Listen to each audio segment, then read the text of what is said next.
Peace.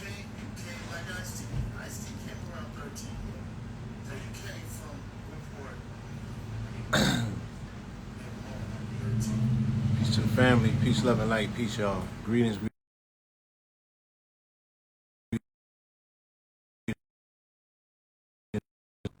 Peace, peace, peace.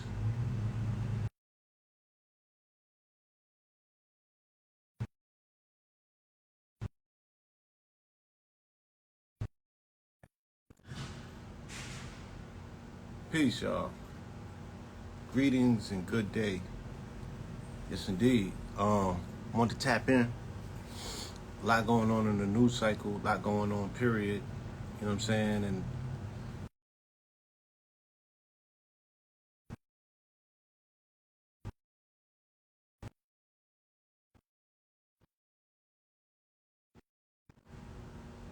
pardon me, y'all.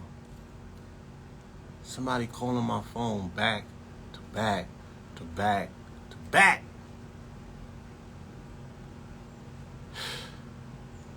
The minute I go live, my shit ain't been ringing for 2 hours. Oh man, so a lot going on in the news cycle.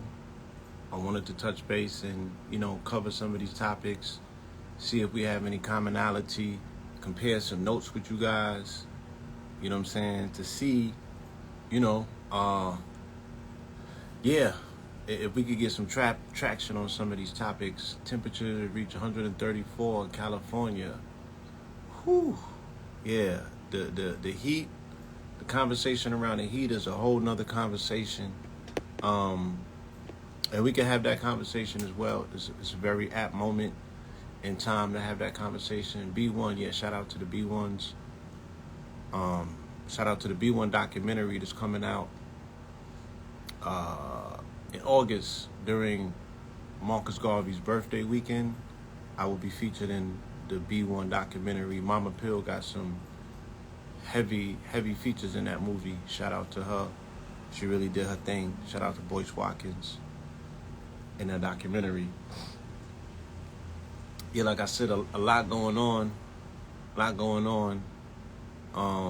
And we're going to touch on some topics, cover some ground, and I'm open and receptive to hear what you guys got, because I can't catch everything. There's too much going on, right? But yeah, I'm I just did my martial art practicing, so I got my robe on, my black.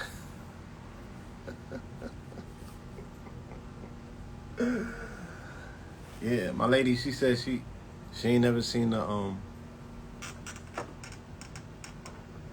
she ain't never seen Blue Lee. She ain't know there was a blue Lee out here. What's up? Sharing some intel. I ain't talking crazy about you. Yeah, she ain't see me in my Blue Leroy bag yet, so I'm in my Blue Leroy bag. And I'm staying hydrated, so I'm not really concerned with the high temperature. I hang out in saunas, so I'm really not pressed by the fact that it's 100 plus degrees. The saunas is my favorite place to be.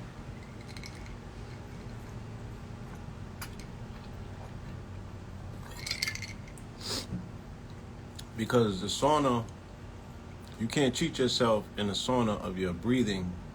You're almost forced in a sauna environment to really calibrate your breathing. And that's all that's taking place, y'all. Please do not be confused about what's taking place with the heat and the weather index. If we knew how to breathe properly and we were better hydrated and less acidic as a people, we would not be complaining. So think about the gumption of Black Twitter in the My Melanin is Popping movement, right? That is heralded by black women on Black Twitter, right? Just think about this. Think about the emphasis that they put on European designer drip, to the point where, the owner of LVHM, which is Louis Vuitton Hennessy Moet, is the richest man on the world, right? And for the most part, he's selling people synthetic fibers and textiles and fabrics. This stuff is not even organic. It's not even, it ain't the linen, it's not the cotton, it's not the hemp, it's not the wool that is conducive with our energy signature. It's not the fabric that's conducive with your melanin that's so magic. It's antithesis to the magic of your melanin and Fashion Nova. And what's the shit that Kim Kardashian them got? Skimps, what is it? All that shit that our people make famous on social media is antithesis to the magic of their melanin. And it's high priced.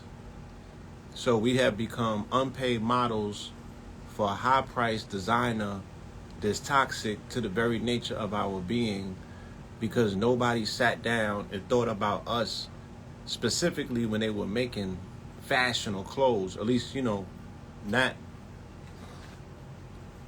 knowing it comes from the world of fashion, from Paris or some shit like that. You dig what I'm saying? You go on a continent, you can find high quality linen that's already blended to feel like cotton. I get some of my best linen from African vendors. You know what I'm saying? They've already figured it all out. They got the drip. I think that Africa is the future of fashion, and I'm not just saying that to jump on the Africa bandwagon that seems to be pulling up these days. I'm really saying it because of my experience with African tailors, the precise measure. You know what I'm saying? Like they still have the skill set. They still have textile techniques. They still have the tie-dye techniques, right? They have very interesting cuts. You know what I'm saying? Their cut and sew techniques are very interesting, and it's antiquated. It goes back a little bit more ancient. So, they know what they're doing. They've been doing it for a long time. And I think that Africa is going to be the future of fashion in terms of the fashion industry. It's not going to be America. You know what I'm saying? And I'm not being facetious. I'm not getting on an anti-America train that's also going around. I'm just saying in terms of fashion, what is coming out of what region? Because we exist in 13 regions in this country as melanated people. But what are we producing in terms of fashion or fashionable trends, right, that sets us apart from anyone or anything right now? Shout out to the brother Saya Collective. I love what he's doing with sneakers, with footwear. And we have some other streetwear brands. I met an amazing brother in Houston that does cut and sew.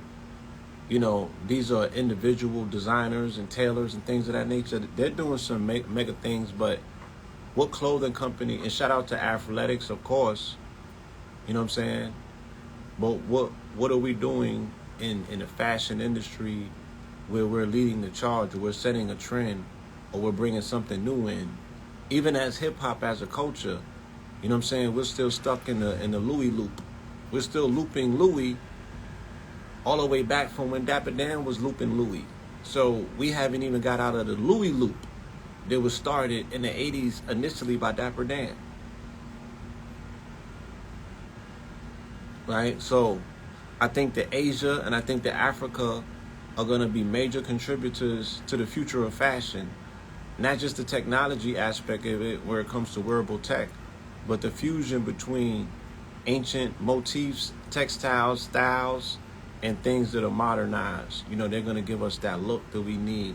At least that's where I'm going to be moving and gravitating towards, incorporating more of their drip into my wardrobe just to mix it up. You know what I'm saying? Yes, and hemp everything for the future. Hemp textiles, hemp tropolis, right? Hemp food, clothing, and shelter. Hemp can, once again, give us the advantage that we need to help close the wealth gap in about 5 or 6 years. Hemp and crypto. Bamboo, cotton, and hemp. I love that way that sounds. There needs to be more conclusive evidence on what bamboo actually does with the body's energy field. But I love bamboo. Bamboo, right? Yeah, we did the build on the polyesters and the nylons and all of that. So we're not doing that.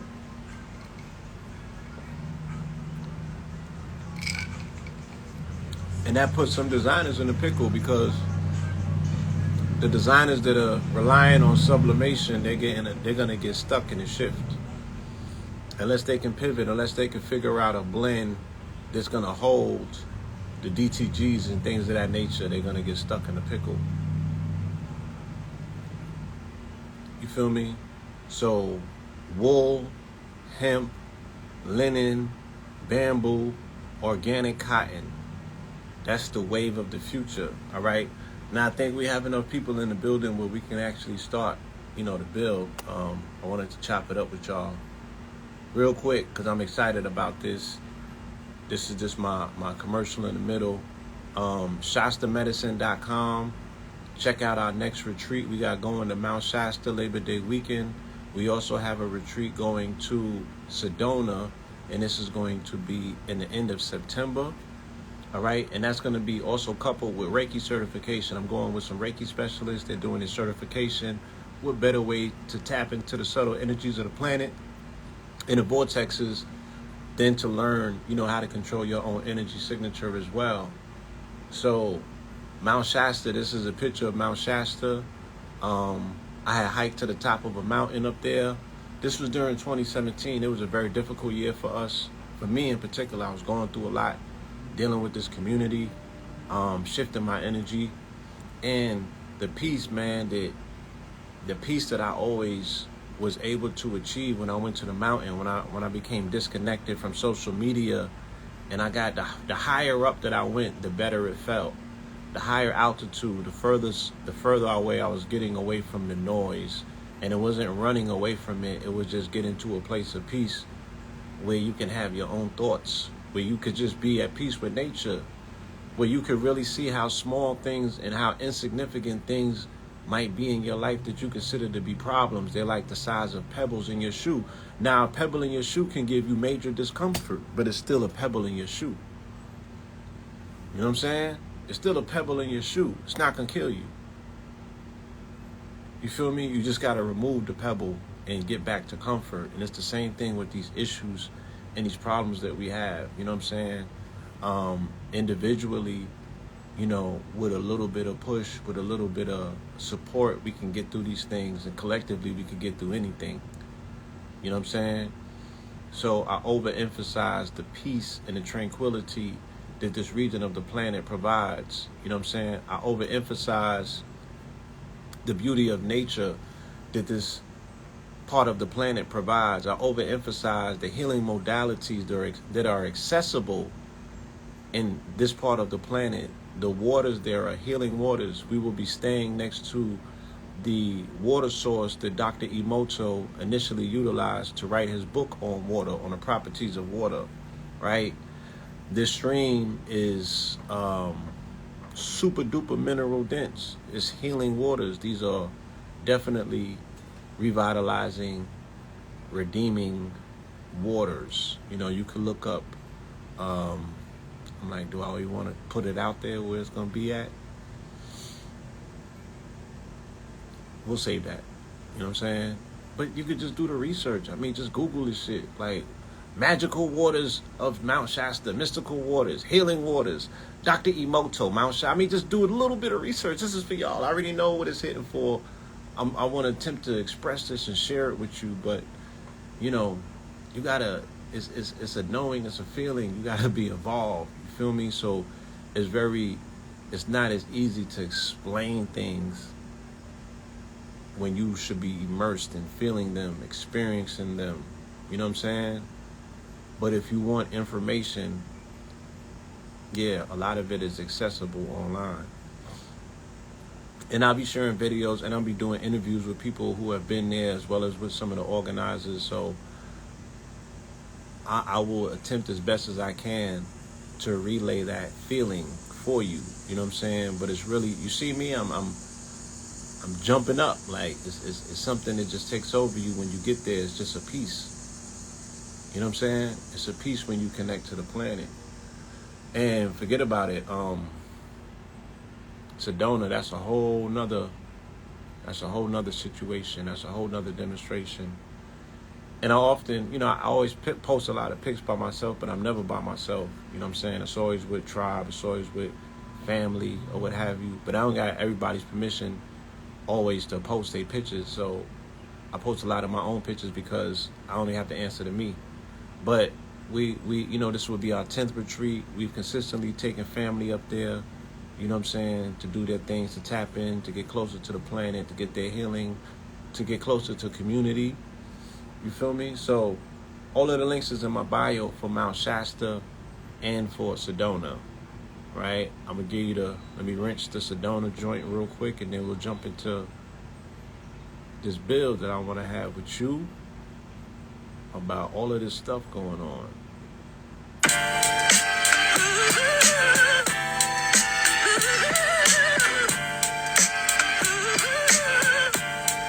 Yeah.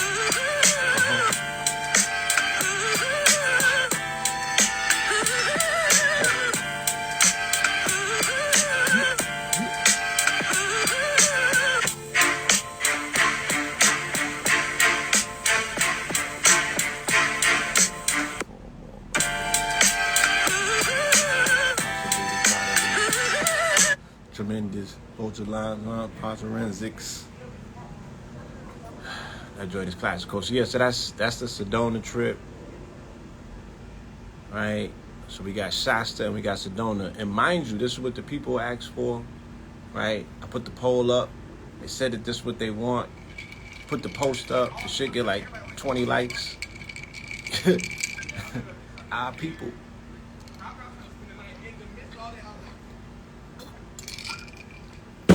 But nonetheless, we're gonna make it do what it do. Hollywood. Hollywood. Hollywood is something else. Let me tell you this. As consumers of content, right? As now the writers and the actors definitely make the world go round when it comes to Hollywood. But what about the consumers? What about the clients? What about the people in the theaters and the seats? What about the audience? What about the people in the bleachers?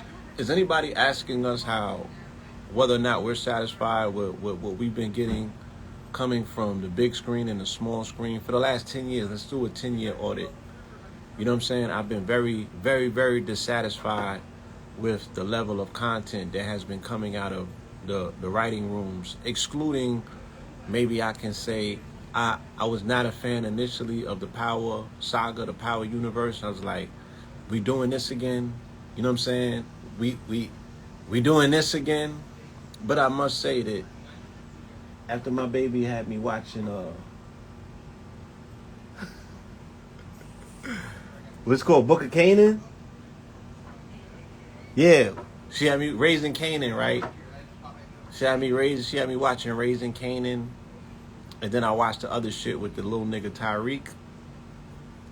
It was extraordinary writing on those shows. So I do have to say that. I even went and followed some of the writers here on Instagram. So I do have to say that. I did not, the Black Panther, that's what really, Black Panther the movie is what really did it for me.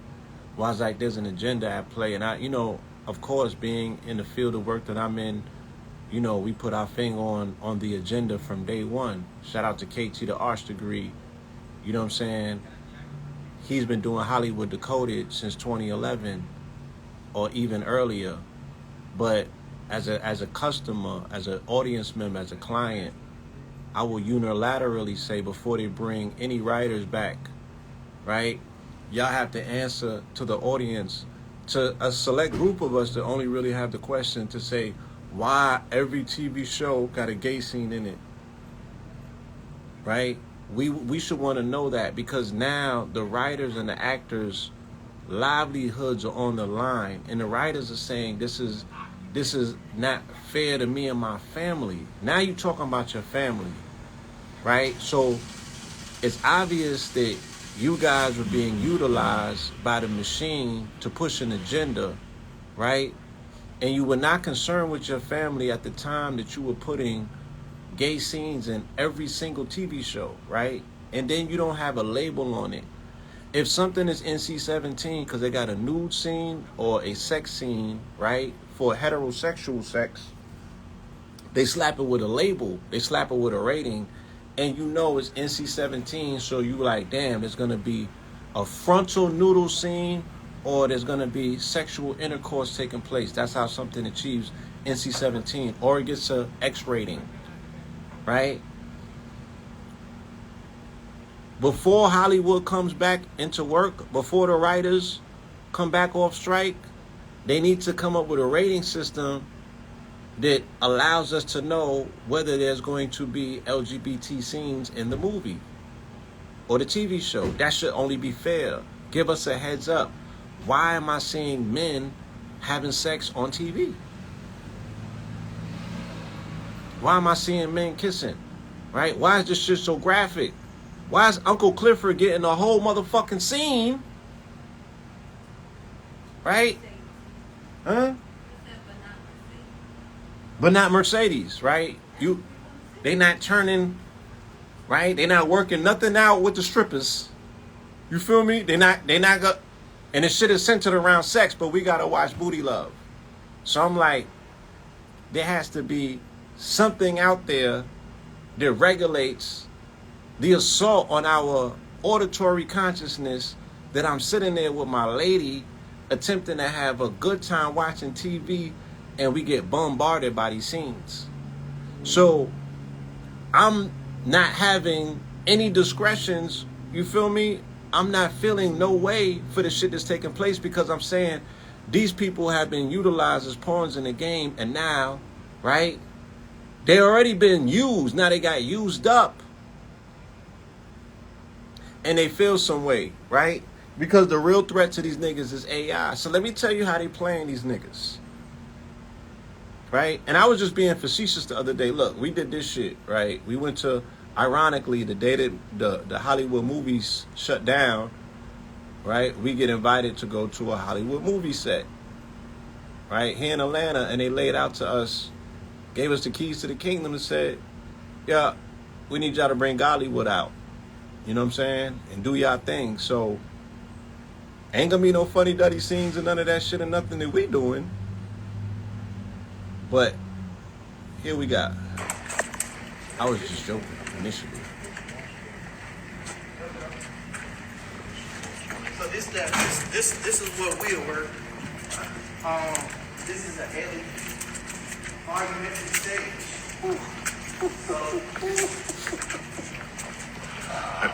So Told you I never waste your time. So we're gonna bring the scanners and stuff over full versus reduction. We got all our own stuff. So some of this is really not saying this for show, but this is more like being stored. Right. So outside of this box over here, that's all we need. Right. We just come in, we plug in the 5K cameras, all that type, Novastar, all that stuff. That's all that's needed. Yeah. That's all that's needed. You plug the cameras into one console, my nigga, and you can run your whole motherfucking Hollywood He's in the from metaverse. this studio right here. And the we didn't showed you just a little bit too much, but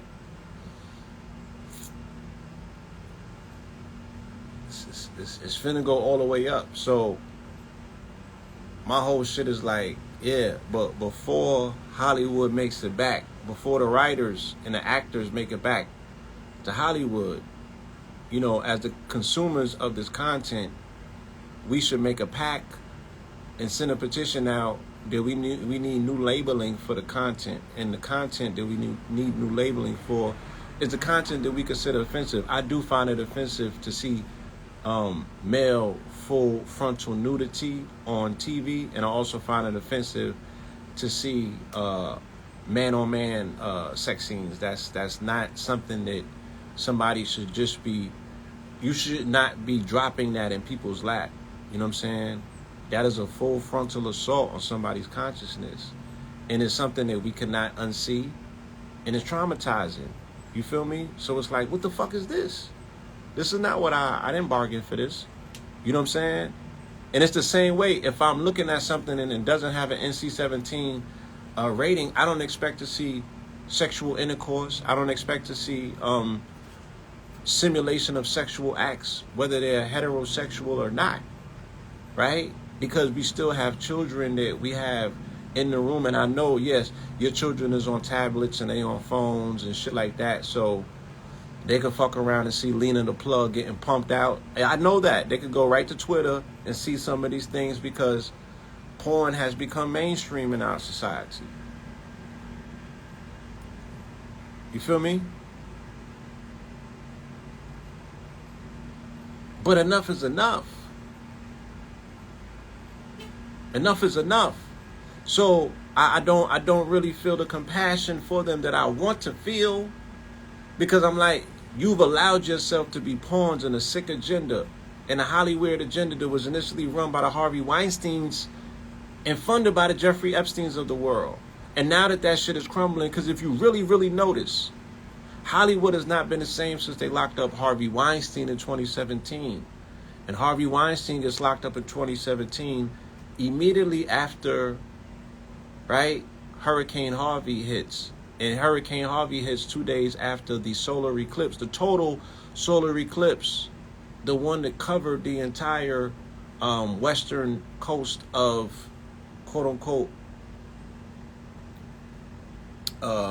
California. And ironically, this picture of when we was in Mount Shasta. This was August of 2017. We went to Mount Shasta to see the eclipse. You feel me? So it was the same time that I was up there dealing with the shit from this community, the dying off of you know, the remnants of dead friends and things of that nature that was taking place in this community as we was moving and shifting into our new paradigm. You know, all of this stuff happened post the eclipse of 2017. The next eclipse is coming April 8th, 2024, next year, right? Be prepared. It's going to be major. So all of these things that we've seen, the destruction, the downgrading of Hollywood happened post 2017, post August 2017, after Hurricane Harvey hit. If you Google it, Harvey Weinstein got locked up just a few days after that. And nothing has been the same in Hollywood, because Harvey Weinstein was the bag man. He was the one responsible. He had the biggest parties in Hollywood, but he was the Democratic bag man. So all of the Democratic fundraisers that was had, they would go to Harvey Weinstein to throw the parties. He was the Puffy of Hollywood,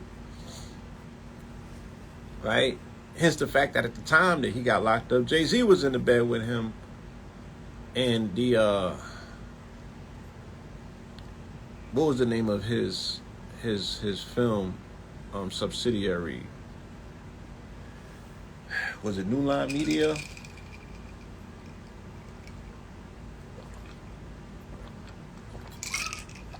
One of them joints. It don't matter, right? Yeah. So the canceling of Hollywood. All of this takes place with the downturn or the destruction of what Harvey Weinstein represents. You know what I'm saying? So fuck Hollywood. Why are we holding that shit up? Let that shit burn. It's supposed to fall. We be the ones rescuing the shit that we out here calling for and conjuring up. Why are we not the ones out here pouring gasoline on that shit to say it's not dying quick enough? And evidence of the fact that it's dying is the fact that they were forcing LGBT material, right, in everything that they were doing. That goes to show you that the shit was on a deadly decline. And they were forcing it. So this is a response to something, like I said, at some point there was an assault, because that's just how unapologetic it was. That's how unapologetic it was. They would get these niggas 5-minute motherfucking scenes. You get up and walk away from that shit and go to the bathroom and come back and they still at it. Right? It's too much. It's defunct. It needs to be redone. It needs a redux. So that studio that we just showed you, I showed it to you again, goddammit. This is the future of Hollywood because these are LED screens. So this is going to put, unfortunately, set designers out of business. It's going to put a lot of people out of business. You know what I'm saying? And while that's very unfortunate, you know what I'm saying? I didn't do it. So once again, my compassion factor is like, we got to keep up with the times. Hollywood is not creating the content that we want anyway. So I'm not a consumer of things that come out of Hollywood. I can't tell you what the last movie is that I seen, like went to the movies to see. Well, no, my baby took me to see Whitney Houston. We did go see Whitney Houston, right? And it hurt me because I knew that I was paying money for a movie that was produced by Clive Davis, but I was like, let me see where they're going with this shit. And it was a night out with Bay, so I did it. But, and they had mad, you know, and that was an LGBT movie. They was out in Whitney with Robin. God damn it. And then Clive outed himself. Anyway. This is the future of movies. Yeah, let me show it to you. It's just the future of movies. It's the future of gaming. So this is And a what few we other were- things I ain't gonna speak on, but This is an alien. yeah, Hollywood is rap.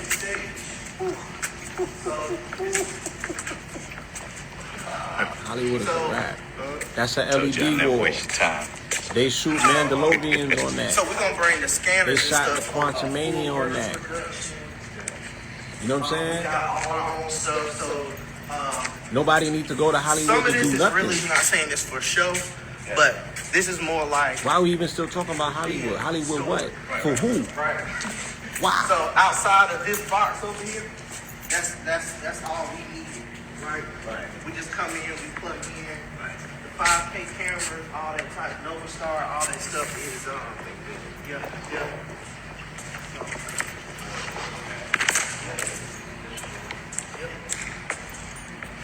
I don't know who Isis Wisdom is. He's in the metaverse. Yeah, so pull up. After the strike starts, with the writer's strike, we find ourselves at a movie studio.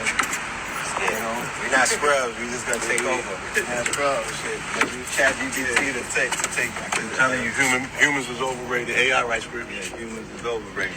Yeah, so, you know, AI Strike writes happened. scripts. That shit slowed Right? up. AI writes scripts. I didn't say nothing that's out of bounds. I'm just telling you, this is the fucking truth of the matter.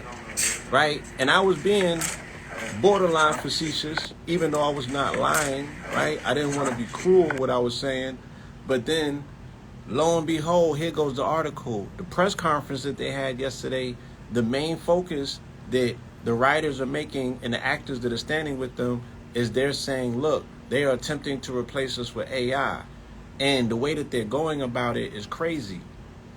Because your entry into Hollywood takes place with you getting a few insignificant roles. I think it's, what is it, Red? You get 2 roles and then you could get your SAG card, right? The way that you get your insignificant roles is you get non-vocal parts. So you are the background. You're the nigga like when they walking in the Matrix when Morpheus is walking with Neo and he's like, this is the Matrix, and they got people crossing the streets and shit and they have non-speaking roles. The extras, those are extras. You get 2 or 3 of them gigs and then you could go to SAG and get your card and then you could become enrolled in their union and attempt to get you a speaking part in Hollywood, right? And then you get bumped up, you get sent up through the pipeline, right? Where you can become now eligible to be piped on a Harvey Weinstein casting couch and shit like that. Okay? They're cutting that out. So they're hiring the artists, they're hiring the actors one time for $200 and they're capturing their likeness. And they're doing what? They're putting them on contract, right? As we've been talking about, you feel me? For time immemorial about these contracts. And just like you saw in the Whitney movie, what does the contract entail? That you are signing over your likeness in perpetuity. So what does that mean? Forever. Where, Blue? throughout the universe, throughout the known and unknown universes, the way that the paperwork reflects how they lock your ass into a multi-dimensional soul contract. With your consent, of course, because you sign off on this shit for some peanuts. Right? And that magical piece of paper that the Gooish people have mastered how to snatch your fucking soul from underneath your feet with a stroke of a pen. Right? You can't get out of your contract forever. And they paid you $200 for your likeness. And they're like, thank you, nigga. We don't need you no more. On to the next one. And this is what's taking place. This is image harvesting taking place by the home of Harvey Weinstein and them. You feel me? Come on, son. They're working these niggas over. And they standing on business. Where they like, nigga, this is what we doing and this is how. So it ain't even so bad. Like, y'all thought it was bad because they like, oh, they're protesting so they could get paid money from streaming. Nigga, that's not even the half of it. That's not even the half of how they getting jerked. They calling it shameful treatment. You cannot keep being dwindled and marginalized and disrespected and dishonored. Y'all been dishonoring us as actors for a long time with them fuck roles that you've been playing. Both SAG-AFTRA and WGA, which has been on strike since May 2nd, marks the first time since 1960s. Yeah. One of the major points of contention for both groups has been a rapid development and implementation of AI and fears of how it could potentially replace writers and actors. Yes. And their concern was justified. As chief negotiator, Duncan Crabtree, Ireland, laid bare the AMPTD's so-called groundbreaking AI proposal, which holds the potential to wipe out an entire pathway to breaking into the industry, as well as a reliable source of income for many. Right? So when niggas can't pay it, let me chill. I used to live in LA, and I lived in a lot of different parts of LA. I lived downtown LA for a considerable amount of time, on Spring and 4th. So they shot a lot of movies downtown LA. This was one of the main places where they shot their movies, because downtown LA, if you've never been there, looks like New York. So when the actors, struggling actors, can't make rent and shit like that, you know, they can't make ends meet, they go and get, you know, these odd jobs, these walk-on, these scraggler jobs. You know what I'm saying? And sometimes it's just as simple as being an extra. You might hang out on set for 17 hours, but you're gonna get your $200 and shit. You feel me? And that's how they was making ends meet. That was they you know, they were scrounging up. That's their hustle. Not no more. Right? They want to use AI to replace all background actors. And because capitalism is the rule of the day, this is incompassionate. There's no compassion that's going to be had for the average man, the actor.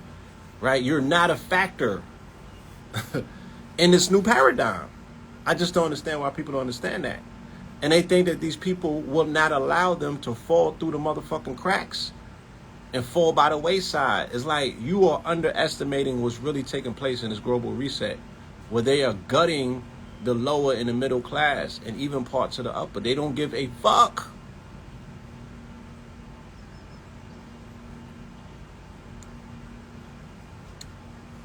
Yeah, that's why actors and actresses fall into the porn industry often, right? Because the women in particular, they'll go and do the nudes, they'll go to the bunny ranch and shit, fuck around with Hugh Hef and all of that. The next thing you know, they find themselves with Ron Jeremy. Okay? They're gonna eat these people alive because it's capitalism. Right? They're not gonna scale it back. They're gonna push it forward, and they're gonna give you their ass to kiss. They're gonna fire all them niggas. This is a setup. They don't need them, and they're not gonna bring them back. They're not. They don't need them. And they wasn't giving motherfucking Oscar-worthy performances anyway. I would dare say it. They weren't. Name me the last good movie that you seen. I seen a shit called Babylon the other day. The shit was terrible. And it had Brad Pitt in it.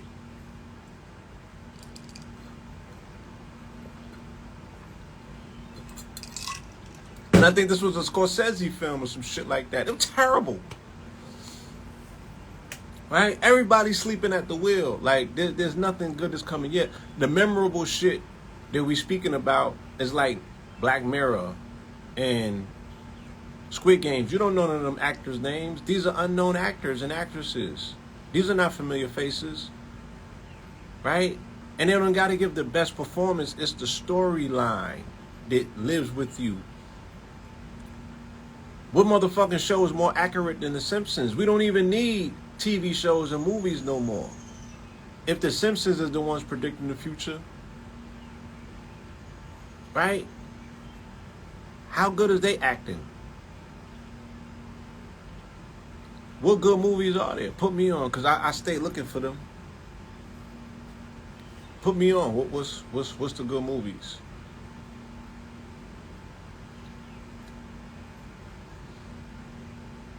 The reported proposal for the ability for background actors to be paid for 1 day's pay, right? And for that company, they can scan their image, their likeness, and to be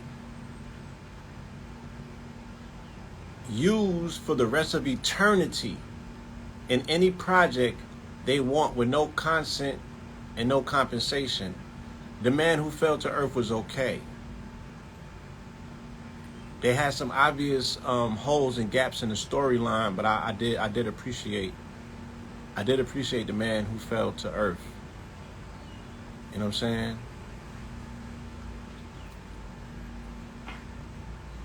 I will not watch anything with the title Napoleon in it. I never watched anything. I never watched Alexander the Great movies. I will never watch Napoleon. I would never watch anything about Caesar. I never seen Passion of Christ. Nigga, I don't watch the movies that come out about Egypt. Right? I don't do black movies until I started my bae. She got me going back in the catalog, looking at the nigga classics. What's up, baby?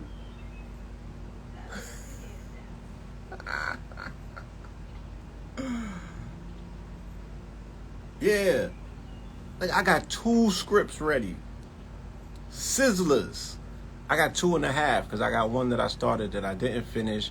And I got probably 2 more that I've collaborated, starting with other writers. And we've utilized ChatGPT. And we'll run circles around the writing staffs that they have at these major studios. So they need to step their game up.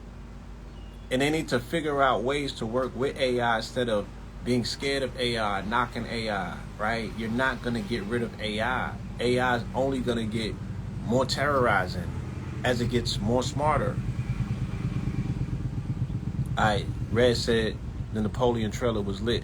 I'm going to make an exception because I've been speaking about Napoleon a lot.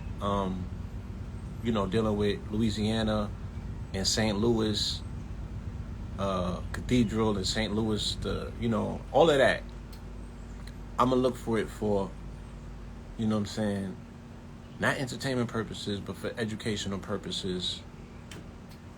I'm going to check it out. Yeah, Napoleon's story is the story of America.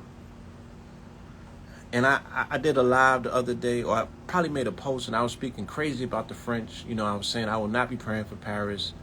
I have not heard anybody speak about France ever since last week, Friday, when they did the blackout. Does anybody get any updates? Does anyone know what's going on in France still? Yeah, I was concerned about them last week. They're not a topic no more. Right? I do have to say thank you to France for New Orleans, because New Orleans is my baby had me watch Princess and the Frog the other day. And I watched a cartoon and had a deeper appreciation for New Orleans than I did when I watched Interview with the Vampire.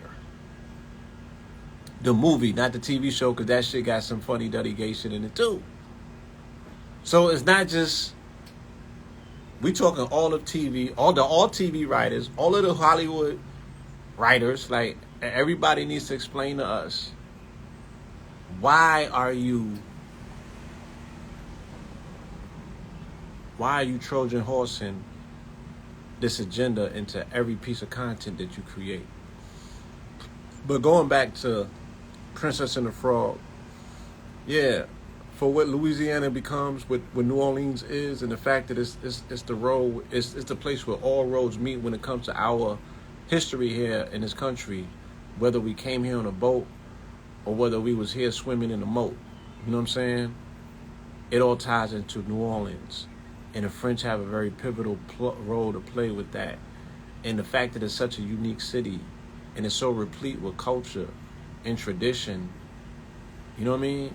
It's very hard for me to just outright throw France away. You know what I'm saying? Yeah, the new Transformer movie, I seen like 45 minutes of it. Is you know, they niggerized it.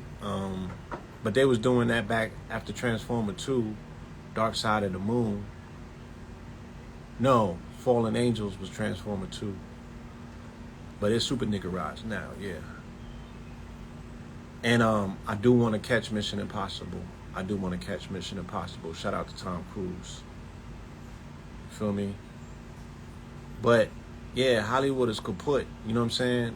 Hollywood, they're too complicit in pushing the agenda. Now, somebody asked me about the Songs of Freedom or the Sounds of Freedom. There's a twofold thing. Shout out to the brother Rizza Islam. If he gives a recommendation, I often follow it. And he recommended that we see this movie. If you don't know, The Sounds of Freedom is a movie about, they made a movie about sex trafficking, the global sex trafficking ring. I have been reading repeated articles about them sabotaging this movie in the movie theater, right? Like wild style shit. Like you would have to be a conspiracy theorist to be like, yo, I'm going with everything that's being said, because this shit sounds so wild. Like this person said that they was told to put these things in the drinks for people who were coming to the theater. They be reporting fires. There's technical difficulty. They can't get through screenings of it because it keeps getting sabotaged. Yeah, I'm definitely going to see Oppenheimer too. Shout out to Chris Nolan. Anything that he makes is a slap. It's a go. Right? So there are some movies that, yes, I will be digesting and consuming and what have you. But for the small screen writers, they have been Trojan horse in all of their content with the Rainbow Agenda. And just for the other writers that have not been able to give us any content that's fresh, no rehatching scripts, but some fresh shit, or some things that are not continuations of franchises, like Indiana Jones or Transformers, where's the new content? Right? But Christopher Nolan, yes, when he does something, and hopefully he throws what's the dude, Zimmer on it.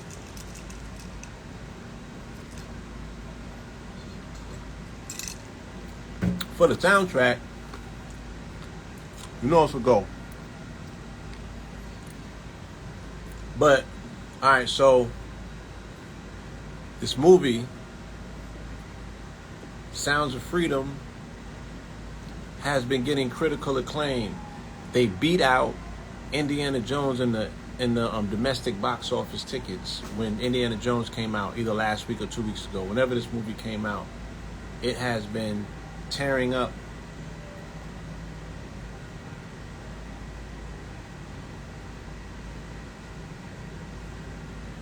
It has been tearing up the theaters, right? And I would like to go and catch it.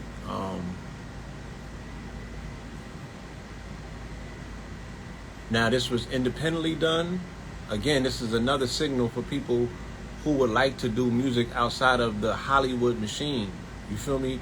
These independently done projects, such as this, were privately funded. So the criticism, right? Because they have equal criticism to equal praise. And the equal criticism to it is that it was funded by a lot of people who are in bed with the Clintons. And they're saying you cannot do a movie about child trafficking and global sex trafficking and child trafficking without implicating the Clintons, because they are complicit. They are actors that are heavily involved with the Epstein rat line. So Carlos Sims, the Mexican billionaire, right, who has been a business partner on multiple endeavors with the Clintons, was a main funder of this movie. And then there was other people that funded it too that are complicit. They have connections to people who are, who complicit. So they like, yo, the movie must be compromised because the people who put the bread up, you know what I'm saying? They not too far from the cabal. I don't know. I mean, what I'm saying is that I don't know if that means that you're not supposed to go and see the movie altogether, because my understanding is they got their shit off. You know what I'm saying? And it's a conversation that has been started that would benefit us specifically, especially as a community, to have these conversations, especially since 30 young women went missing in Cleveland, of all places, not too long ago. And we're not speaking about that as a community.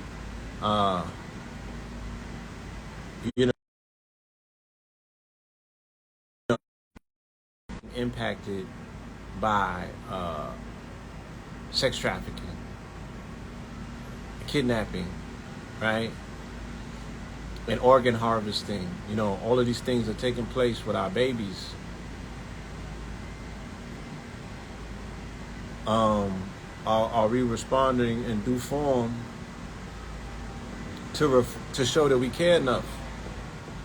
Because them 30 babies ended up missing in Cleveland, and it wasn't, was it a trending topic? Was it something that we got involved with as a people? Did we sound the alarm? Did the Amber Alert go off for that shit? You know what I mean? Are we speaking about it? Are we talking about submersibles in the ocean, looking for the Titanic and shit? Because that's where our attention shifted and focused to.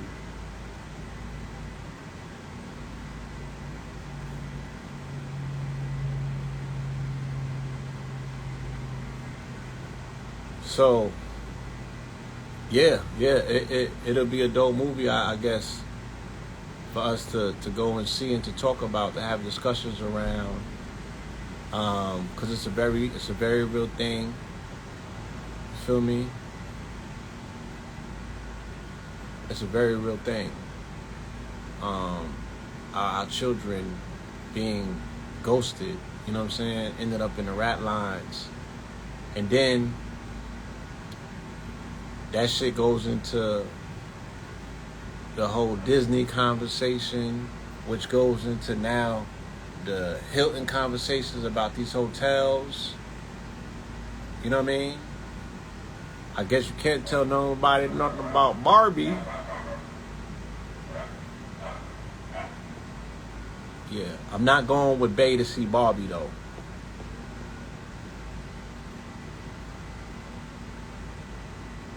I'm not going with her to see Barbie. What? What? Say what? What'd you say?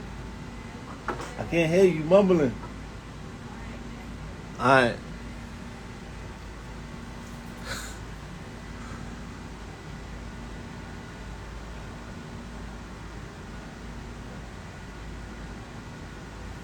Yeah.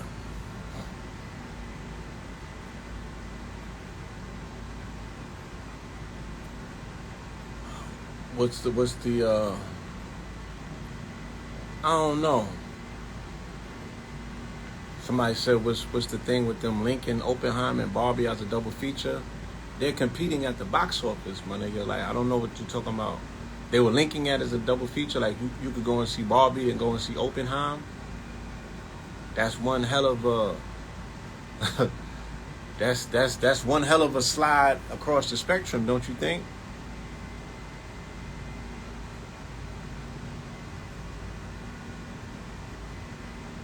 Yeah, but you know, the same way that when I was growing up, my father would not let us play with G.I. Joes because he said it conditioned young black boys to want to go into the military. You know, it's the same thing that I would tell you about Barbie with young black girls. You know what I'm saying? It conditions them to want to be a Barbie. And you don't need to look no further for evidence than on your timeline. Like, nigga, like the women are plastic.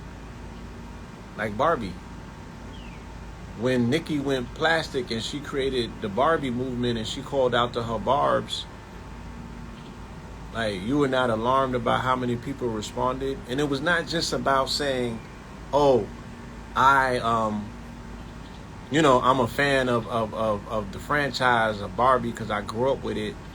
No, it was the calling for them to put plastic in their body and become versions of Barbie the same way that she was becoming a plastic version of Barbie, almost like a plastic robot. And nigga, that's all we got. That's all we're looking at in society today. And when I explain the activity of GMO seeds, right? Because let's say since 2000, that 80% of the food that has been consumed in our country has been GMO, genetically modified organisms, of which one of the main purveyors would be General Mills or any other company that uses corn, of which 90% of food products that are produced in the U.S. contain some form of corn in them, maize, right? One of the main exports from this country, one of the main crops that they grow is corn. All of the corn is fake here. It's all GMO, right? General Mills, think about, all of the stuff that they make, starting with cornflakes, right?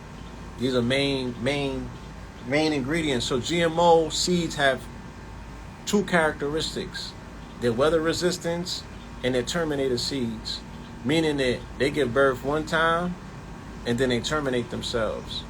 So my observation, okay, I was hustling in Harlem in 2005, right? And this was around the time that Dipset was out. And Dipset started a cultural revolution in New York, but it really hit Harlem. You saw it more so in Harlem. This is when the porn started hitting DVDs. And this is when the Brazilian porn in particular, what we call the triple Beasleys, right? The reason why women want Brazilian butt lifts to this day is because of the fetishing that our population, the male population, started having when we got exposed to Latin America porno, right? In particular, the Brazilian pedigree.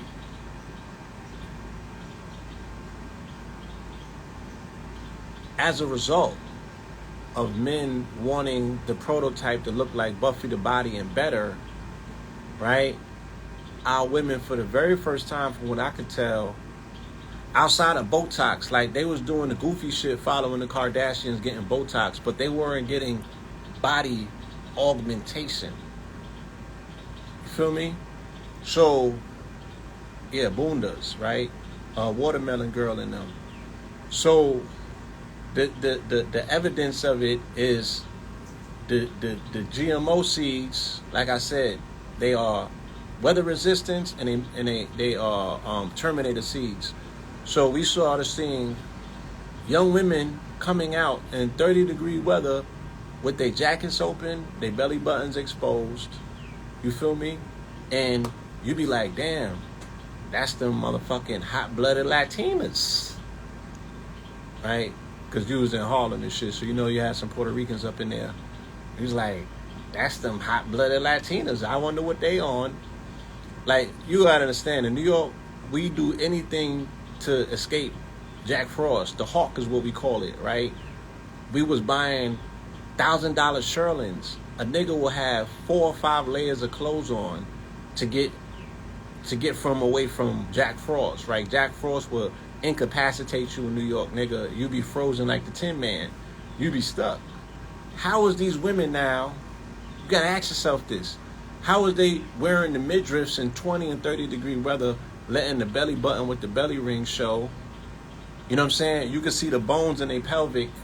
You know what I'm saying? They started wearing thongs and shit. But it's like, it's not summertime. It's 30 degrees outside. I'm like, this is GMO activity. And then you seen them pushing strollers down a block on 125th Street. It would be a young woman with a baby in a stroller, and she have an AG next beside her. And what is an AG? An AG is an aggressive. So these are the lesbians that look like Lil Wayne. These are the ones that look like Lil Wayne. You feel me? So you like, damn, you ain't supposed to have sex after you have children for the first. I'm gonna let y'all tell it, because they got, they be telling people different things. Some say 60 days, some say 3 months, some say 9 months, or what have you. But you like, the way that the AGs is on them, and you know that the AGs is trying to put points on the board because they flexing. So you like, you hitting her with the whole motherfucking 12-inch dildo. She just gave birth to a whole fucking baby, and you running all that plastic up in her? How did she even make a decision that she wants a fucking a broad on her side? She couldn't have been mad at the baby daddy for that. Then I found out later on that this is the shit that they was just doing. You know what I'm saying? But they was Terminator seeds. This is GMO activity. They would have one baby and then terminate their whole situation in terms of, want to have children with men. And they would go straight to the AGs. And then you started seeing the young men, with their drawers showing, exposing their two-ball canes. Now, your testicles regulate your body temperature. So how can it be 30 degrees outside and you're a human being, nigga? I don't care what type of weed you just smoke, right? They don't make purple haze that can insulate the body heat regulated by your nut sacks, my nigga.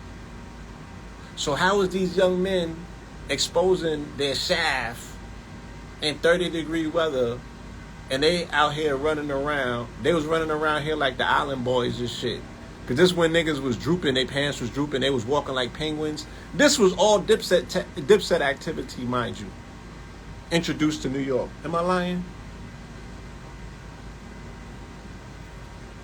Am I lying? New York became a hotbed for goofy activity when we started incorporating other people's culture. And then we started letting goofies, right, be at their head like they was fucking tough. And the facade of that shit is still going on to today, and it has not self-corrected itself. I'm not going to name no names. I'm not going to name no names. You feel me? And niggas sabotage the wave. Literally. Shout out to Max B. That's what happened in New York. Niggas got a pass and fucked the whole game up. To this day.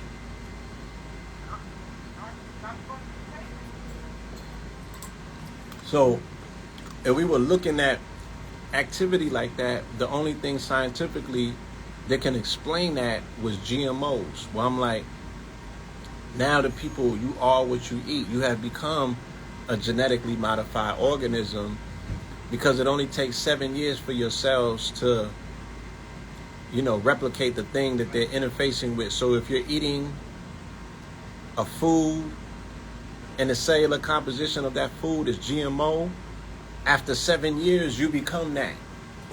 So the babies are being introduced to genetically modified food from the age of 0 to 7, right? By way of the Gerber, Similac, Enfamil. Okay? All of that is taking place from 0 to 7. From 7 to 14, they doing fast food now, right? They doing Happy Meals. They in McDonald's. They at the Chinese restaurant, maybe. Right? They all, all the fast food joints. You know what I'm saying? And then from 14 to 21, Lord knows what they doing, but none of it is non-GMO. The majority, right? Because remember, all the fancy vegan shit did not kick in until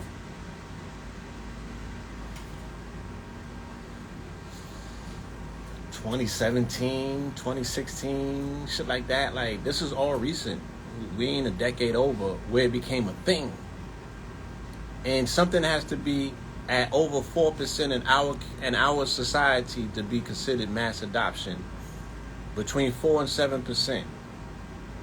So let's not pretend like, oh, people doing organic and non-GMO shit has been forever. And I don't think none of that shit is non-GMO. Even if it's called organic, it don't mean that it's non-GMO. Organic just means, oh, we didn't use pesticides and we grew it in a particular soil, but it don't got nothing to do with the seed. Even heirloom seeds have been compromised. And heirloom seeds have been compromised since the 60s and the 70s. Look, we used to have a brother that come on the show. They used to do research into, he said they was nuking those seeds back in the early 1900s. He's like, all that shit been compromised. So if you're not growing up on one of them islands, if you're not coming from the continent, ironically, some of these indigenous third world communities where real food still grows, chances are you've never had any. Especially living in the U.S., you've probably never been exposed to any real food. There's some people that are going to live their entire life, come through this bitch and check up out of here, and they never had real food. You know what I mean? In this iteration of generations, right? Like you was born in the 2000s and shit like that. You're gonna check in and check up out of here and never have real food. Maybe not a day in your life. Because y'all go to other countries and shit and just drink their liquor. You don't be eating their food. You be eating seafood platters and shit like that. Whatever they got at the bar, but you're not really going into those places and eating the food of the natives.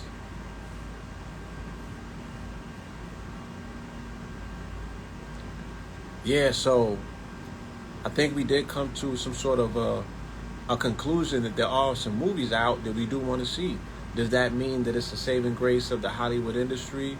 No. Does that mean that I'm going to go to the movies and pay tickets to go and see them?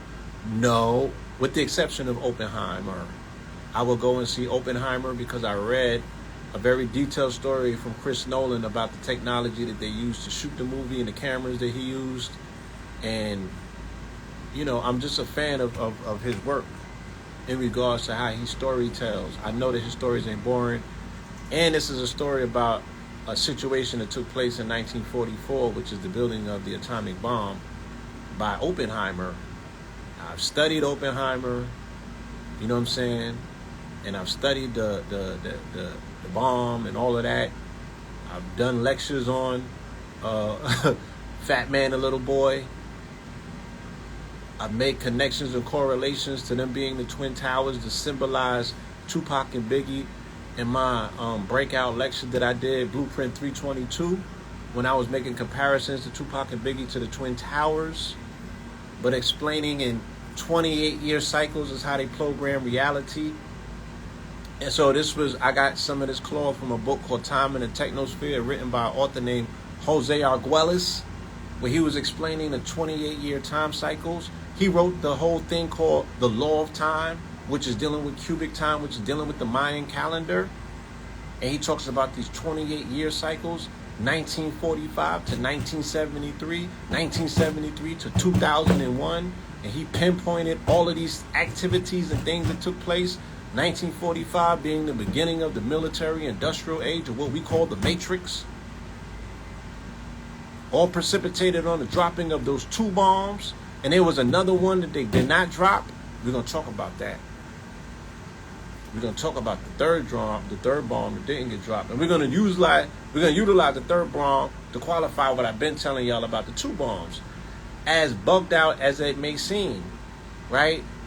Little Man was Tupac and Fat Boy was Biggie. And they dropped them, right, in Hiroshima or Hiroshima and Nagasaki. So the Naga would be Tupac, who is the shining serpent, and the Hiroshima or the Heiru, right, it would be Biggie. They dropped it on August 6th and August 9th. That was the first Twin Towers, was those 2 bombs. The next Twin Towers was when Biggie and Pac died. And then the next Twin Towers after that was the actual Twin Towers. Then the next Twin Towers after that was when when Jay-Z and Nas battled. Then the next Twin Towers after that is when 50 and motherfucking Kanye battled. And they've been replicating these Twin Tower rituals ever since 1945, not 1973. When they built the towers, or should I say 2001, when they knocked them down. So, Fat Boy and Little Man, those two bombs represented Biggie and Pac. I mean, you know, and I'm speaking about it in a quantum time sense. We have to really use our imagination to see it. Or you got to really see the lecture when I laid it out. But I'm going to revisit it. I'm going to touch on some things. I got so much that I want to speak about with the Travis Scott shit. I mean, I've been doing my research since I put that post up. This is unprecedented. I'm going to say it like this. Like, if these dudes, if they're not consulting some of the top tier occultists on the planet, there's no way conceivable that they're coming up with this shit themselves, even in the state of their stupor, doing hard drugs that they doing. Like, I don't even think that they can go into an alternative dimension, sit down with motherfucking Beelzebub, and come back with some of the shit that they've been doing, the preciseness, the way that they have been laying these motherfucking rituals out to coincide with the cosmos. This is not their work. This is not their work. You know what I'm saying? But they're definitely working it. Yeah, I'm to the point where I'm like, shit, I want to go to Kemet. I want to be in the pyramid with a spectrographer, you know, picking up frequencies and vibrations and shit to see how it fluctuates. Because yeah, he definitely got a plan for that. The way that shit lined up, woo. And then I want to come back with you guys. Maybe me and Red can do it as a bonus. I was thinking about reaching out to Black Dot, see if we can get some of the old crew together. And maybe definitely AA. We need to do a comprehensive webinar on the history of Aleister Crowley. You know, who he is, what he did, what his prophecies were, what his intentions were initially that he set and laid out. And then we can take the temperature to see with the things that he intended, how have they manifested? Because there was 3 things that he intended, right? He intended to get the youth population hooked on coke and alcohol, and he intended to create a third race or third gender, which would be an androgynous one. Those were his. You know how they be like, you got to complete the plans of your ancestors, your elders, in order to qualify their unfinished works. Those were his unfinished works. This is what he. Yeah, this is what he was. This was his prophecies. He's like, yo, my works, the great works is what he called them. My great works will be known when these 2 things happen in particular, right? So as I sit back and I'm looking, and then I'm gonna go in my bag and I'm gonna share some things, maybe in a closed group, right? I'll share what the name of the secret society in the music industry is, right? I'm gonna share that with y'all. I'm gonna give you some pointers and some tips about what exactly it is that they're dealing with. I'm gonna show you some receipts. You feel me? And then we can take a audit. We can take a review and look at the industry and see what we got. See how this shit shapes up according to the fraternal organizations that I'm gonna speak about, that I'm gonna introduce you to. Is Crowley is he's a baton carrier for John D. Yes, he is an extension of the work that was initially done by John D. Whether he was a student directly, I can't say whether he met John D, whether he was alive at that time, but he's definitely extension of the work and the work of the magic, the sorcery that was initially done by John D. Yes.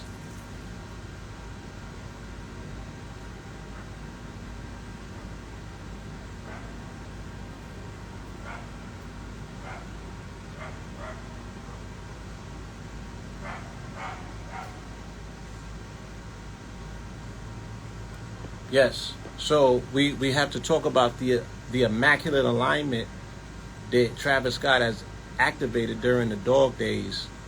You know what I'm saying? Because the dog day starts as what? It starts as the initial 3-star alignment in DC, right? On 7-3 and 7-4. And then it's gonna go all the way to the Lionsgate alignment of 8-8. But here comes Travis Scott, who his motif is the dog. He's Anpu, he's Anubis, right?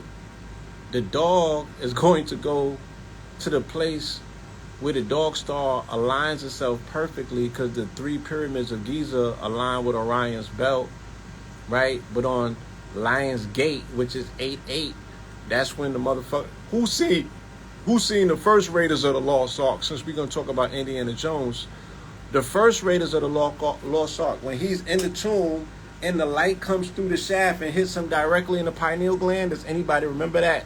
That's what Lionsgate does. So the way that they constructed the pyramids on the Giza Plateau is that every Lionsgate, right, 8-8, when this portal opens, this particular light will be in direct alignment and you can receive the light. Remember, the light has always been intelligence, it's always consciousness. That's how our ancestors always understood, right? Dealing with light. That's why they put such a precedent on light. You know what I'm saying?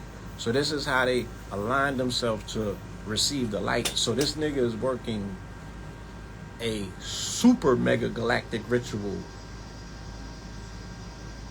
just by hitting all of the motherfucking notes, right? Think about it. 777 is Crowley, right? Crowley's dealing with Aiwass. Aiwass is the entity that Crowley received all of his information from while he was in the fucking pyramids, nigga. Aiwass is a version of Horus or Heru. Okay? But then there's 3 777s in the month of July.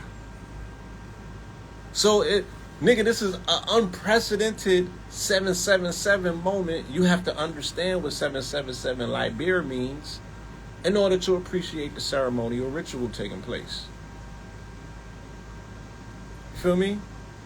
Or just to get an inkling of an understanding about how they're doing the things that they're doing, right? And why alignment is so integral. Why is it such a key component? Because these portals are not open every day and they don't stay open all day.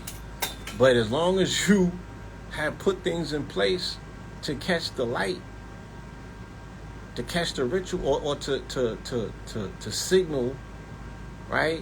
Whatever it is that you're signaling, to conjure whatever it is that you're conjuring, yeah, you know, that's half of the battle. So yeah, Travis Scott is on one. I'm gonna be writing about it. You feel me? I gotta go to Brooklyn to see that shit myself at the Brooklyn Museum. You know what I mean? Yes, that's different. That's some different shit taking place in Brooklyn. I gotta see that. Look, remember I was telling y'all the other day that I moved to LA in 2012, hopefully, you know, to help bring information to the family about Fukushima. I found this picture in my Google Drive. It was a banner that I made. So I used to, not only was I out there selling the product, I had a 4-foot banner with me everywhere that I went, that I would set up, you know what I'm saying, attempting to educate the population of California, of the west coast of this country, about Fukushima, which erupted in 2011. Because I knew that this was destroying the ocean, because as a reporter, I'm reading the articles that are saying this shit is destroying the ocean. And they got patches of the ocean that are totally dead, where they can't find no life, because if you understand the heat that a uranium rod heats up to, right? These are temperatures comparable to the sun, goddammit.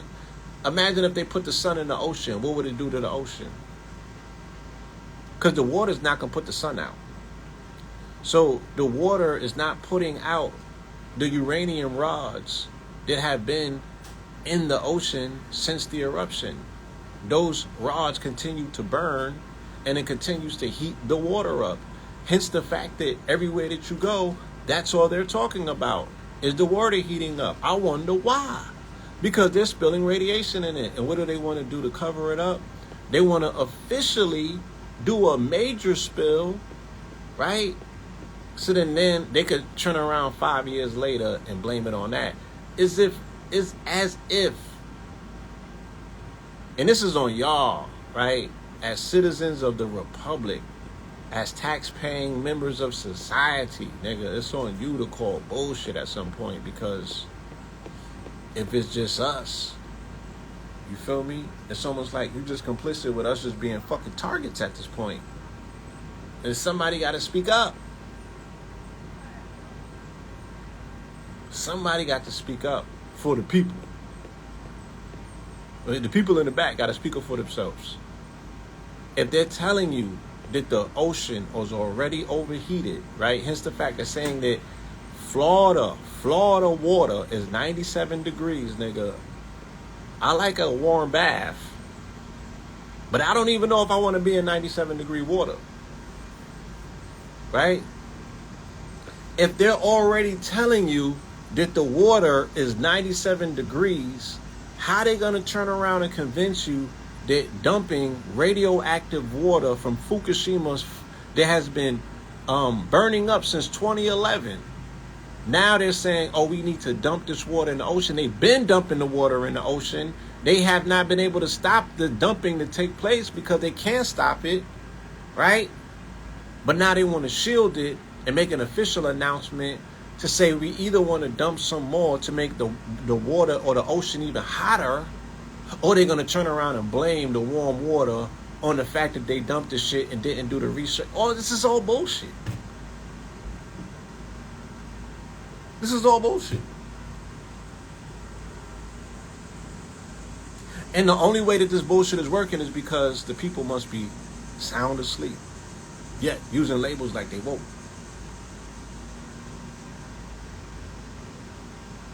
Yeah, your body's 98.6 degrees. But they telling you the water in the ocean now and off of the coast of Florida is 97 degrees.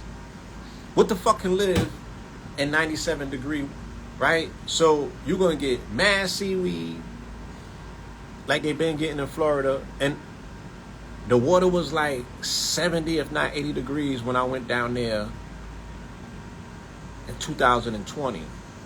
And it was unprecedented. Because I'm like, I ain't never coming out of the ocean. It felt great.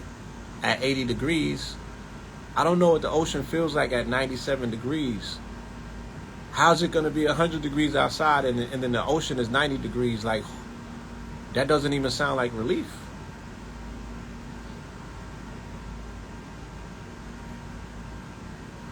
Well, the Indian power plant in Westchester is also dumping water. So they wanted, at the same time they was talking about Fukushima, then they started talking about the Indian power plant. The Indian power plant, once again, it seeps radiation into the water supply. They can do nothing to stop that. So they want to cover that up as well to say, oh, we're doing a soft release. No, you're soft releasing every day. It's already seeping into the water supply. Every single day you get incremental amounts of radiation. If you live in New York, they're seeping into the tap or to the reservoir water supply from a nuclear plant upstate called the Indian Nuclear Plant in Westchester. It's not even that far upstate. Okay?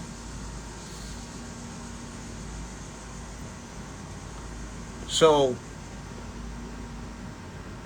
yeah, that's going to be radiation, radiated, uranium, plutonium. These words are going to be commonplace for the next 7 or 8 or 9 years.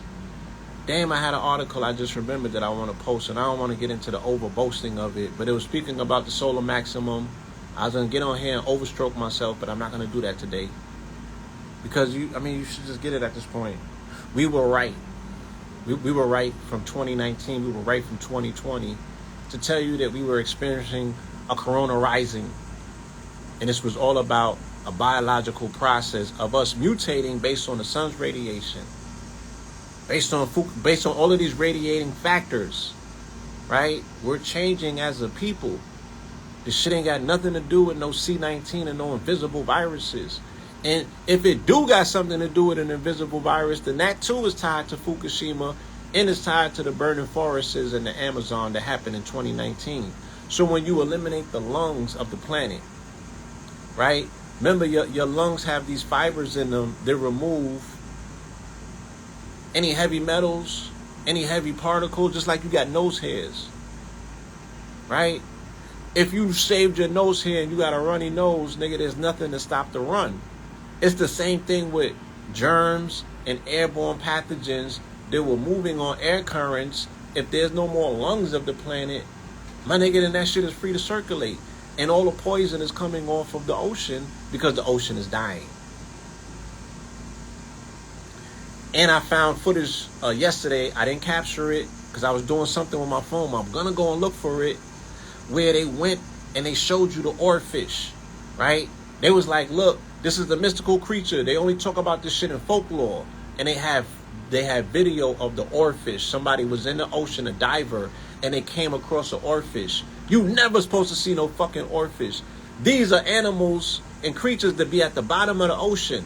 Again, as the mystical matron of spirituality, a sister named Mataji, which means mother, right? She has transitioned. May she rise in power. She came on our show, Know the Ledge, in 2011 when Fukushima happened, and she said this is a direct message from the ancestors. The fucking radiation is seeping down there and is burning the ancient ones, the Olukun in them. She's like, the shit is burning Yemaya and them ass up. Okay? That's how bad it was. It was a cold red emergency. And nobody talks about this. Right? Nobody talks about this.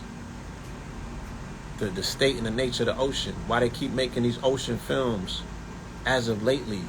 You know, the ocean is fucked up. People done jack the ocean up. And anytime you see oarfish, anytime you see mermaids coming to the surface, anytime you see these fucking anytime you see the orcas wilding out the way that they are, my nigga, something's not right. Something's not right. Anytime you see the die-offs the way that you seeing them, something ain't right. You're not supposed to see oarfish. You're not supposed to see these mystical creatures coming to the surface, beaching themselves. Something ain't right at the deep crevices of the ocean, nigga. And it's not the fact that they casted Chloe as Little Mermaid either. That ain't it. There's a lot more that's going on in these oceans that are not being discussed that we need to take an overview about. And I'm just saying, like, this is just about us utilizing our own logic. Stop listening to what they're saying. They do not have things figured out.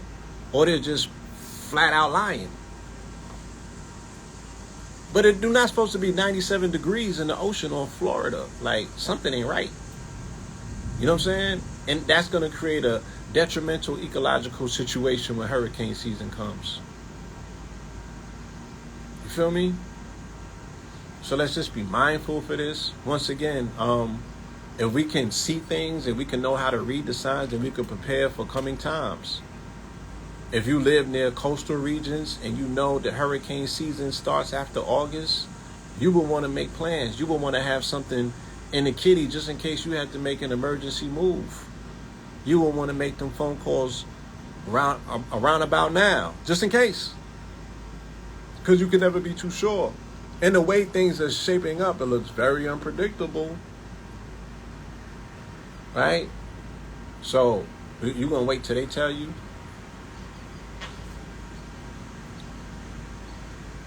Once again, let me see. Lawsuit claims. Right? Some more AI.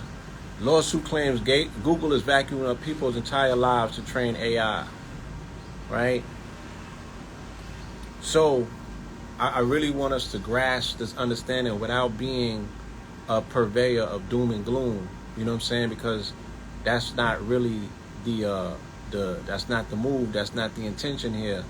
I want us to be aware. Once again, if we understand what's taking place, regardless of whether it's good, bad, ugly, or indifferent, you could better prepare for it. You could wrap your mind around it.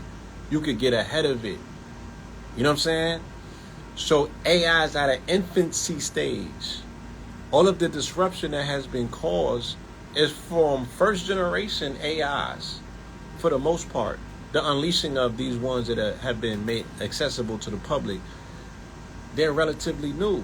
You know what I'm saying? They're still growing and graduating. They're still scaling up, right? It's gonna look totally different in 2 or 3 years. And at that point, I do not think that humans that are not exceptionally skilled in whatever field they're in, I do not think that they'll be able to compete, right? Because they're feeding it and they're feeding it and they're feeding it and they're feeding it and they're feeding it. And since Google went online with Bard, you know what I'm saying? This is now, they're feeding everything from the internet rather than just feeding it what's considered to be LLMs or large language models. So they know a little bit of everything. They got access to it. And then when they fuse quantum computers with AI, that's when it's a wrap, right? They have not given you that reality. They have not given you that angle to understand what's taking place from. And again, it's not to beat the drums of doom and gloom. I'm just saying the adaptability factor where, yeah, we all are at a reset.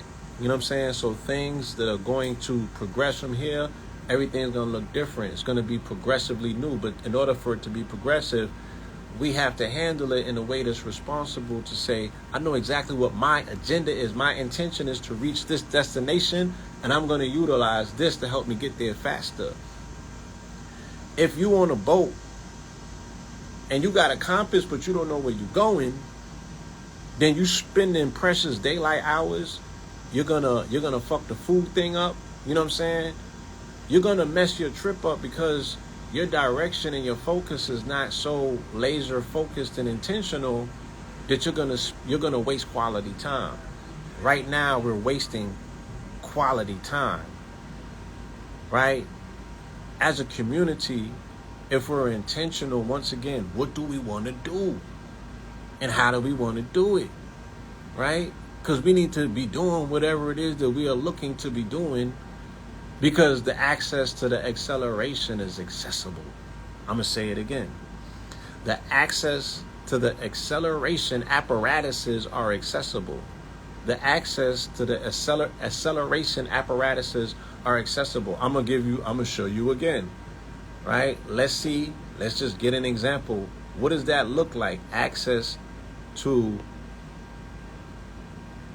accelerating apparatuses are available. I'm going to just give you just a sneak peek in what it is that we've been talking about getting done, right? We still got to finish our metaverse projects, and we want to bring cinema to the community, to the people, to the world. We want to tell our own stories in the highest form possible, right? So this is access to apparatuses that can accelerate. So this is that what project. will work. This is a heavy argumentative stage. So These are the LED screens, so right? Now we can make Y'all never movies. waste your time. so we're gonna bring the Seamlessly. scanners and stuff over full virtual production. We got all our own stuff. So some of this is really, I'm not saying this for show, but this is more like being stored. Right. So outside of this box over here, that's all we need. Right. We just come in, we plug in. That board right there with the blue lights is all that's needed. All that stuff is, That's all that's needed to run an entire studio like we was in Hollywood, right? Just that board right there. We don't need to do all the extra shit. All the extra shit is He's in the metaverse. Yeah, so pull up. The strike starts with the writer's strike. We find ourselves at a movie studio. You know, We're not scrubs. We just gonna take over. not scrubs. Shit. We chat GPT to take. I'm telling you, humans was overrated. AI right script. Humans is overrated. strike happened. And again, I didn't mean to be facetious by saying that humans are overrated. I'm a human as well. I care about our fellow humans. I care about our families. I care about our progressions as a species. But I also know that we need to wake up to what's taking place, because we will be replaced if we don't. You know what I'm saying? And they're like, oh, they need humans to... My nigga, they have figured out how to manufacture people. Like, they do not need the current crop of what you consider to be humans, because they already have your information. They need your data. They don't need you. They don't need you. You feel me? So it's like we have to get with the program and understand what's really taking place. And what's really taking place is upending of opportunities. Not meaning that opportunities are not available. No, there's an overabundance of opportunities that are available. But if we're not taking full advantage of them, right, the apparatuses that are available to accelerate whatever our plans are, then we're going to get lost in the fray. We're going to be behind the gun, as usual, as the people crying in the bleachers, talking about, you know what I'm saying, the fact that we got left behind in the smoke. You know? So, yeah. Zuckerberg channels OG Mark to fast track secret effort that became Threads. I'm like, nigga, AI can do Threads and it's sleep. Like, you can program AI to create a knockoff clone copy of Twitter, and you will come up with a better version than a fucking Threads. No disrespect to Threads, but what's so special about Threads?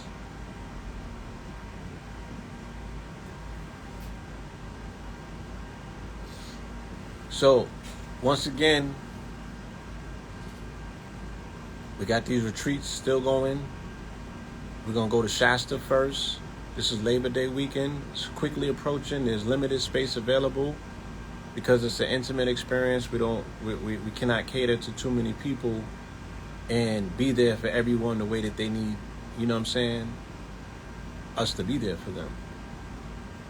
So, no, I'm not on spill. They said that it was, once again, on some Trojan horse shit. Oh, this is going to be a free place for LGBT, and I don't have anything against the community. I'm just saying, don't leave with that conversation where it's going to be, say that it's not going to be censored. Say that that's where people can go and tell the truth. Say that that's where we can exchange, have a free flow of information and be ourselves. But stop telling me about this protected class that, you know what I'm saying? To me, it's like, you know, it's like the federal fixes in every time that I see that shit get mentioned. I'm like, nah, I'm cool. Why y'all flag carrying so hard? What happened to the motherfucking red, black, and green flag? Like, who's talking about liberation? Who's talking about nationhood? Who's talking about solidarity? Who's talking about B1? Who's talking about doing for self? Who's talking about acquiring this land and building our compounds and growing our food and defending our babies? I don't want to go to another app where they're dealing with a motherfucking illusion, my nigga. And what is an illusion? There is a privileged class in society that is not concerned with being progressive in regards to propagating our species forward. If you're not promoting black family, meaning having melanated little children that you're raising to carry on the traditions, what are we talking about? That's a waste of time and resources, right? That's like if motherfucking if Cornel West becomes an independent candidate and fucks the chances up for the Democrats, nigga, then Trump might get in. Nah, nigga, it's a waste of time. So I don't see that as progressive, as forward, as what we need to be concentrating our focus on. And I'm glad to see that there's a subset of society that's getting is you know, its respect. You know what I mean? in the way in which they are, but I'm very suspect to the resources that are going behind this agenda. And yeah, I think that I'm just leave it at that. So I didn't join the other app. And if I could delete Threads, I would, but I can't at this point. And it's a very positive app. It's just boring as fuck. It's just people, it's like random thoughts, people thinking out loud. And then it's like, in the early Instagram, you had to deal with all of the IG models with the fucking Drake quotes, right? All of their captions would be Drake quotes. Yeah, Threads is almost the same thing. Because they now all Drake quotes, but it's fucking corny ass quotes. It's like,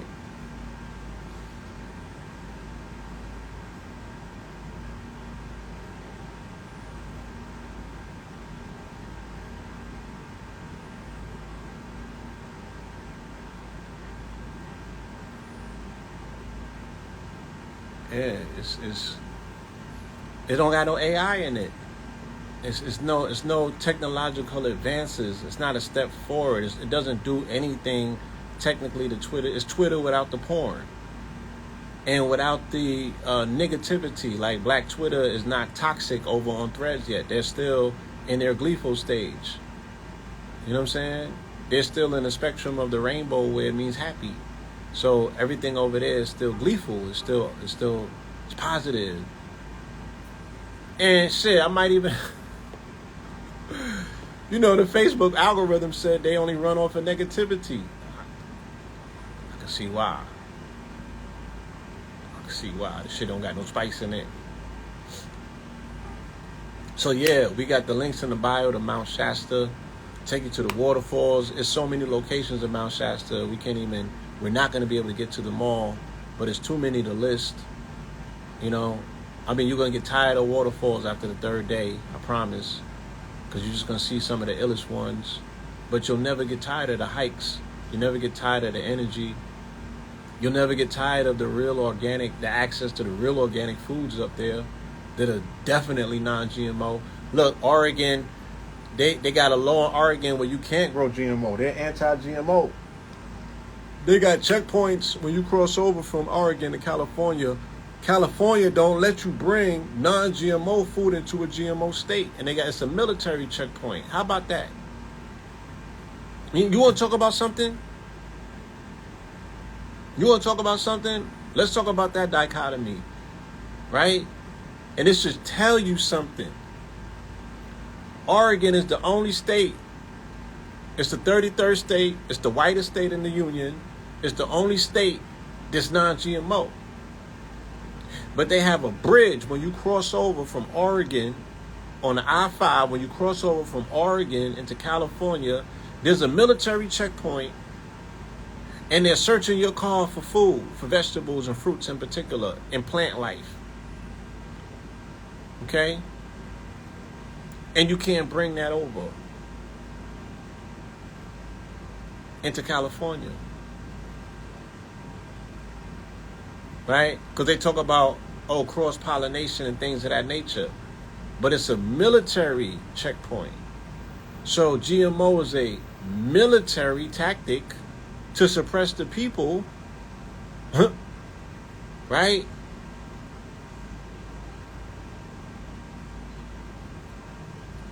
Who they've been at war with for the longest.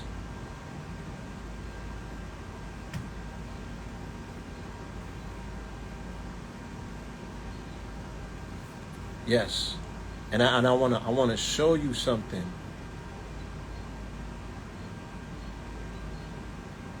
I wanna show you something. You know what I'm saying? That you ain't been too many places as beautiful as Oregon. And yeah, I see people with Portland. I ain't talking about Portland and none of them places.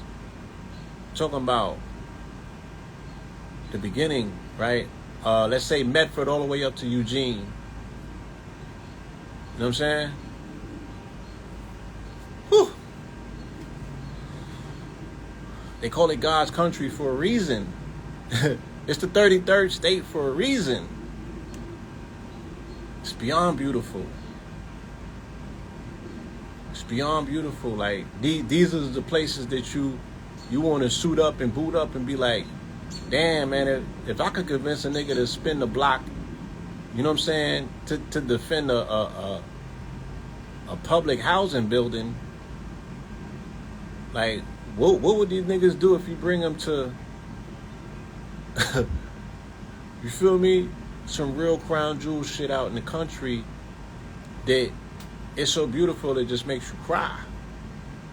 It'll just bring tears to your eyes. It's so beautiful. You just fall down and just start giving praises to the Most High. You be like, God damn, it's just a beautiful design, baby. Hold some up. Huh? You said what? So why you ain't getting in the car and going to get in them? You telling me now?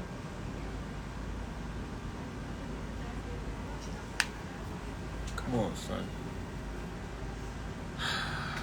Yeah, so I'm gonna cut this short. I'm gonna actually probably go see Oppenheimer.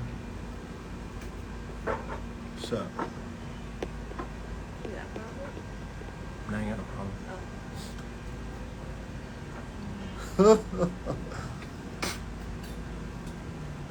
You alright? Huh? Alright. See, I got my shit on. I just came from the dojo. You don't want none of this. I got on all white too. What that mean, family? You know, Ask your boy what's good. I got my dojo shit on. What that mean? Just chill. I'm more alive, nigga. What happened? Y'all want to see a show? You said Threads wasn't ratchet enough for you. Damn. You want to be starting something? Nah, I don't want to be starting Okay. something. Okay. Peace, love, and hair grease. Peace, love, and hair grease. Yeah. Go put your stuff up. That's right. Yeah, look at you. Look at you. God don't like clumsy. What? Oh. Oh, yeah. What's up? Yeah. What happened? Huh? What happened? I'm gonna deal with you. Yeah. Y'all see how we talking all that shit?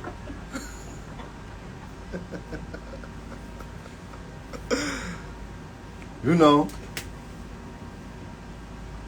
Just came from dojo and shit.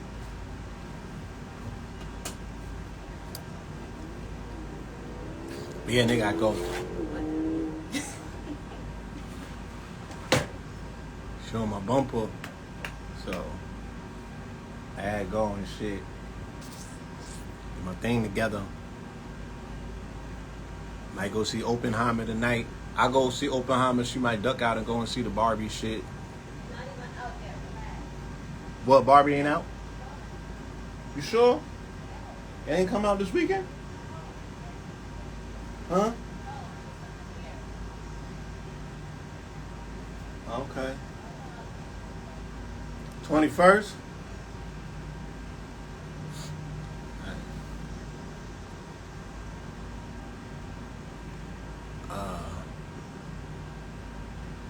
Oh, Lovecraft Country's on Tubi? Bird. Yeah. Oh, next, okay, alright. Whatever, you know. Hey, look. Yeah, I got to go handle my business and shit. So, appreciate y'all for tapping in, having this discussion. You know what I'm saying? Next time I see you, I have a lot more to chop it up with you about. You know what I'm saying? I appreciate you, though. Oh, Mission Impossible is out. Might go see that.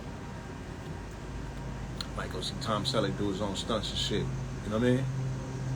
Oh, nigga. Peace, y'all.